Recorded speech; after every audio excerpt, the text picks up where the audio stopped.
সেদিন কিয়ামতের মাঠে মানুষ মুখের ভরে চলাচল করতে থাকবে। মানুষের কিয়ামতের মাঠে এই অবস্থা হবে। তারপরের হাদিস, আবু হুরায়রা রাদিয়াল্লাহু তাআলা আনহু বলেন, নবী করিম সাল্লাল্লাহু আলাইহি সাল্লাম বলেছেন, কিয়ামতের দিন ইব্রাহিম আলাইহিস সালাম তার পিতা আজরের সাথে সাক্ষাৎ পাবে। ইব্রাহিম আলাইহিস সালাম তার পিতা আজরের সাথে কিয়ামতের মাঠে সাক্ষাৎ পাবে। তখন আজরের চেহারা হবে কালো ধুলোবালিওয়ালা মিশ্রিত। তখন ইব্রাহিম আলাইহিস সালাম তাকে বলবেন, আমি কি আপনাকে দুনিয়াতে বলিনি যে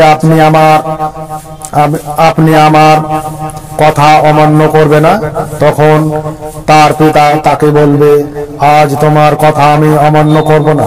অতঃপর ইব্রাহিম আলাইহিস সালাম বলবেন, হে আমার প্রতিপালক, আপনি ওয়াদা দিয়েছিলেন যে কিয়ামতের দিন আমাকে আপনি অপমান করবেন না, অথচ আজ আমার পিতা আল্লাহর রহমত হতে বঞ্চিত। আর এর চেয়ে অধিক অপমান আর কি হতে পারে?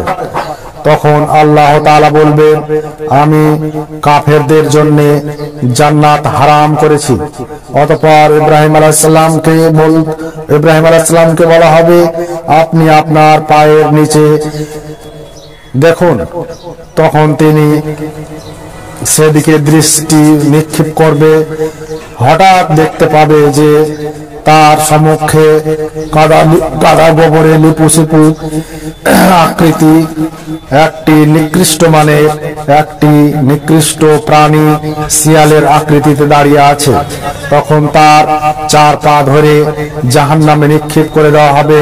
প্রিয় দর্শক মণ্ডলী, আমরা এই হাদিস দ্বারা বুঝলাম ইব্রাহিম আলাইহিস সালাম যে সর্বশ্রেষ্ঠ নবী ছিল, আল্লাহ সুবহানাহু ওয়া তাআলা তাকে বন্ধু বলেছিলেন। সেই বন্ধুকে কোনোদিন কিয়ামতের মাঠে অপমান করবেন না বলে ওয়াদা করেছিলেন। সে ইব্রাহিম আলাইহিস সালাম তার পিতার সমপরিমাণ লাভ করতে পারলো না, তার পিতাকে জাহান্নাম থেকে বাঁচাতে পারলেন না। তাহলে তোমার পীর, তোমার মুরিদ, তোমার দাদা হুজুর কিভাবে তোমাকে কিয়ামতের মাঠে তোমার সাহায্য করতে পারে? এটি তোমার ভুল ধারণা ছাড়া আর কিছু নয়, এটি তোমার বোকামু ছাড়া আর কিছু নয়। কিয়ামতের মাঠে কোনো মানুষের সাহায্য করতে পারবে না, কোনো মানুষের সাহায্য করতে পারবে না। একটি সৃষ্টি আরো একটি সৃষ্টির সাহায্য করতে পারবে না। আল্লাহর রাসূল ছাড়া কোনো মানুষের কাজে আসবে না। কিয়ামতের মাঠে সব মানুষ নিজ নিজ আমলের হিসাবে ঘামে ডুবে থাকবে, নিজ আমলের হিসাবে ঘামে হাবুডুবু খাবে। কারো ঘাম হবে টাকনু পর্যন্ত, কারো ঘাম হবে কোমর পর্যন্ত, কারো ঘাম হবে হাঁটু পর্যন্ত, কারো ঘাম হবে সেই মুখ পর্যন্ত। নিজ আমলের হিসাবে মানুষ নিজের ঘামে হাবুডুবু খাবে।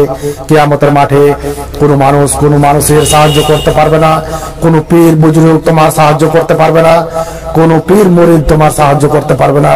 তাই বলছিলাম বন্ধুরা, সেই ভুল ভ্রান্ত থেকে আপনারা বেরিয়ে আসুন এবং মহান আল্লাহর কিতাবকে একড়ে ধরুন এবং রাসূল সাল্লাল্লাহু আলাইহি ওয়াসাল্লামের হাদিসকে একড়ে ধরুন।